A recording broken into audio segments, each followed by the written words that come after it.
pauwi na ako sa bahay. Ito yung metro na inaayos. Ayun, oh, ganda na pagka yari. Hindi katulad dati na dito lang sa baba hanggang sa pangalawa lang, ito apat na. Ito maganda pagka ano na ito.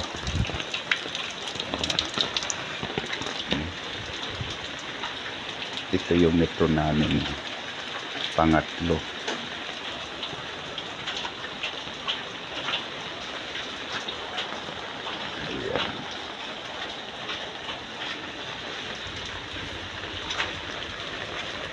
Ayan.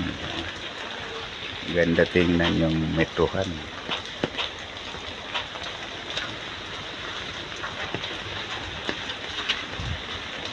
Okay. Medyo masikip lang yung daan. Okay. Patuloy na tayo.